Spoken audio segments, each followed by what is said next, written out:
René Descartes' years are 1596 to 1650, and he's considered one of the most important philosophers of all time. And he was also considered a great mathematician and physicist in his day, kind of the last great physicist before the physics of Sir Isaac Newton. But we'll just consider his most famous philosophical book, which is called Meditations on First Philosophy. This book was published in 1641, and there's kind of this is an image of an original edition of it. Um, the story behind the Meditations is very interesting. He wrote it in the year 1640, and before he published it, he circulated it widely to all the brilliant intellectuals he could find in Europe, and he collected 6 sets of objections, and then he wrote replies to all those objections, and he appended that to the book.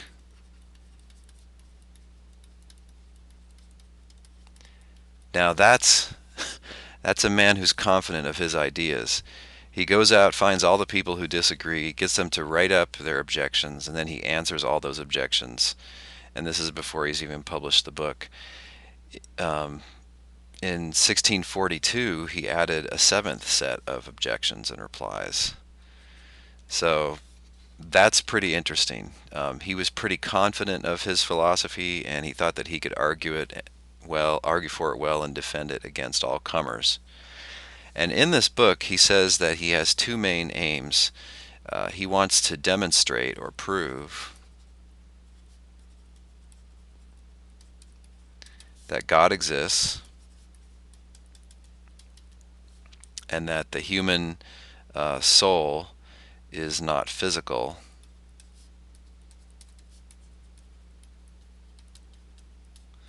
and so can survive death.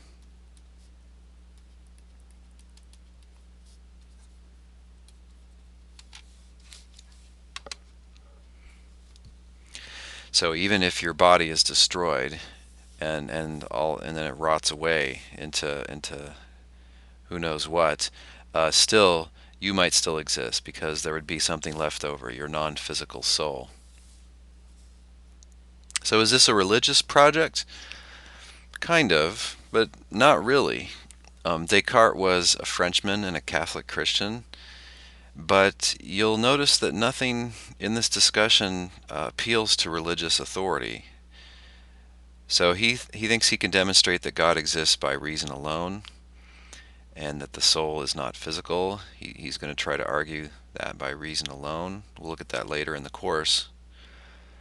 So he thinks that reason discovers things which are consistent with Christianity, and that all this is complementary to Catholic theology. But it's not a religious project in that he's not appealing um, to Christian authority in any form, whether the Bible or the Roman Catholic Church or anything like that.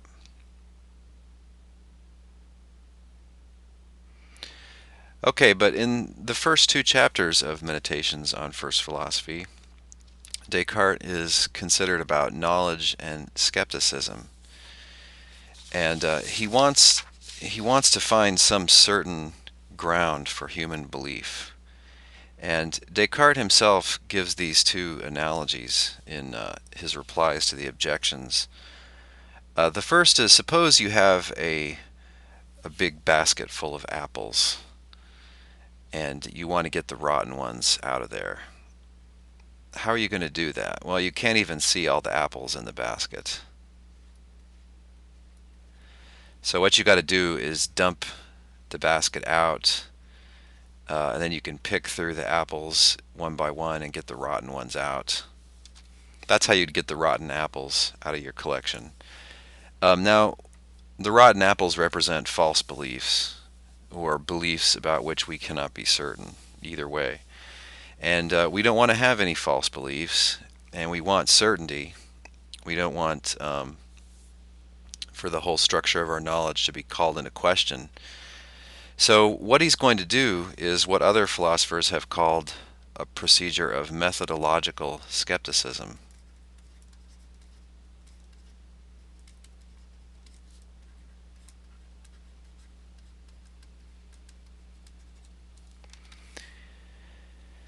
He's going to employ skeptical means.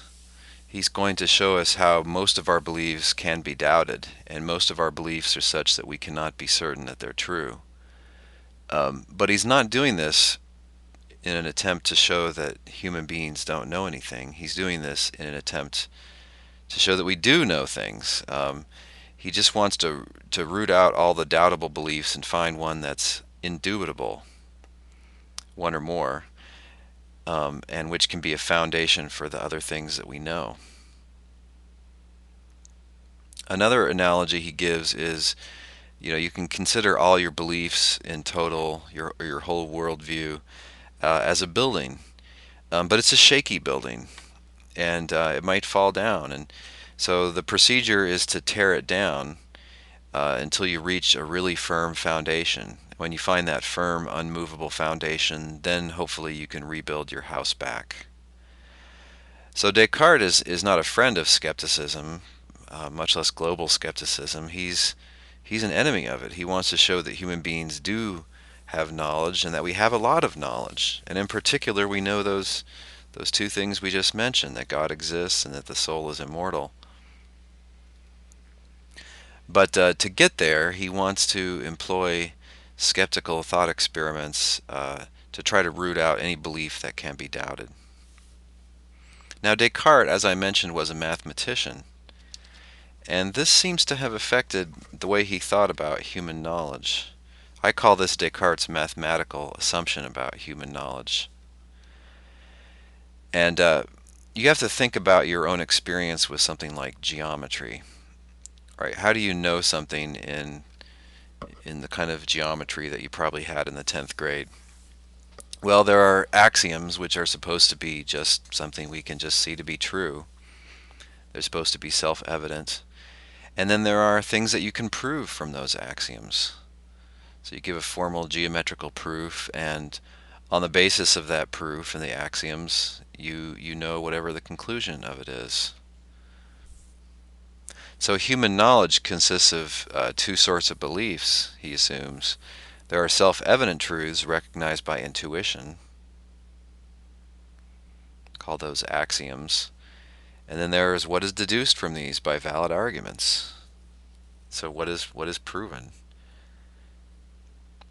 If you're starting off with what are really obvious truths,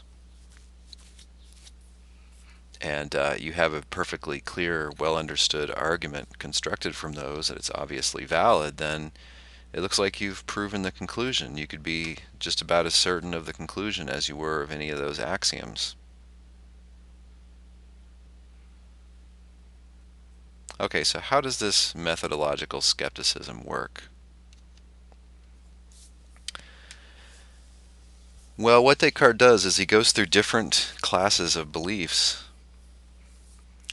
and he shows how you can doubt any belief of that sort. Now, so let's start with beliefs based on sense perception. Suppose you look right in front of you and say, "Oh, there are two apples on that table right there." Well, whoops, you had your eyes crossed. There's really only one apple. So it's uncontroversial that sometimes our sense perception can cause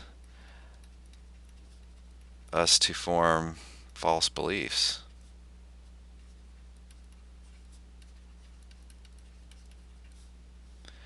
In fact, this happens to us all the time. This is not even controversial. If something is a bit too small, you might form a false belief about it. You look down and you see, oh, there's an ant crawling on my foot. And it turns out, nope, it's not an ant, it's a termite. So you just formed a false belief based on what you were seeing. Or suppose you see what you think is your friend coming at you walking across campus, but there may be 50 meters away. You're like, "Hi, John." You wave your hand, and the person just kind of looks at you funny and keeps going. And you get a little closer. Oops, that wasn't John. So you thought you saw John. What you saw caused you to form a false belief.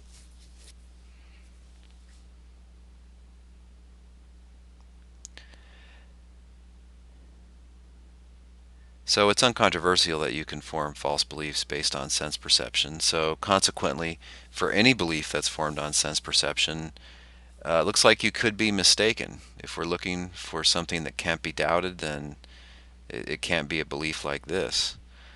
Now you might say, aren't I perfectly well sure that I'm sitting in front of a computer right now, that I have shoes on my feet? Well, maybe you're dreaming. Maybe you're having a really vivid dream, which includes sensory information.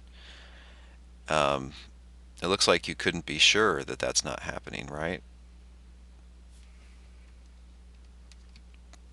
Still, you might say there's another type of belief, that is beliefs based on non-sensory intuition. So some of our beliefs about geometry are like this.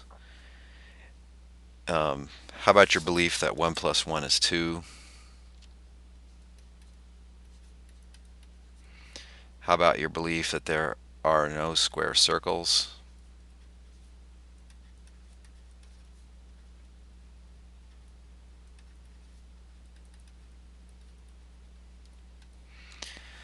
These kind of beliefs, I mean, everything that you see and touch and feel and hear is consistent with these, but arguably you don't know these based on the evidence of senses.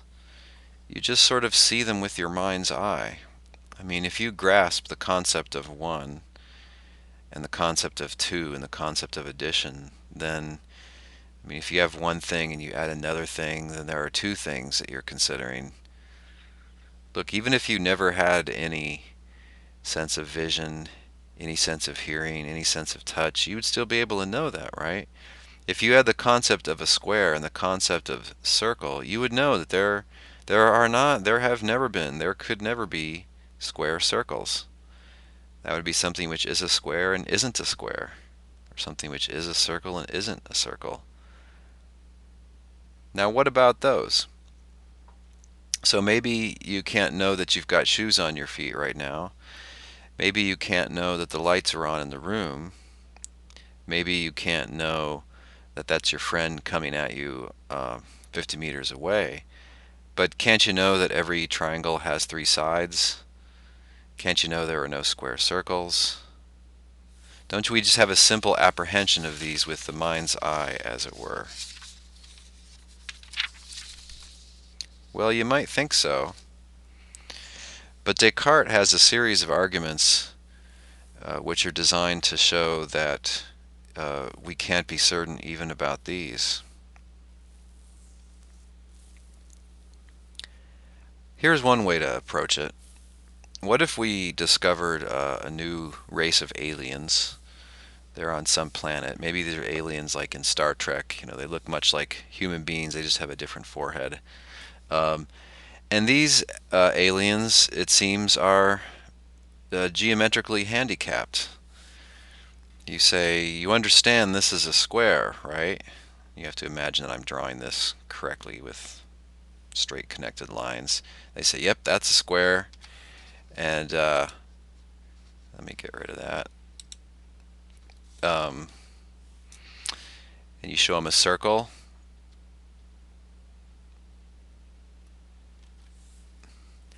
You say, that's a circle, right? Again, pretend I've drawn it correctly. They say, yep, that's a circle.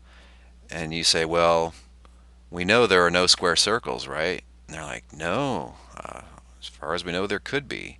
So maybe they just don't have this intuition that this is contradictory. They're just not able to judge that this figure we're discussing would have to be a square and not a square. So they could be geometrically handicapped that way. Okay, well, how do we know that we're not like that? That sometimes we have intuitions, sometimes we, as it were, see things with our mind's eye, and yet those are false. We form false beliefs in that way. So if there could be a race like that, how do we know that race isn't us, and that sometimes things very strongly seem to be true to us, and yet they are false?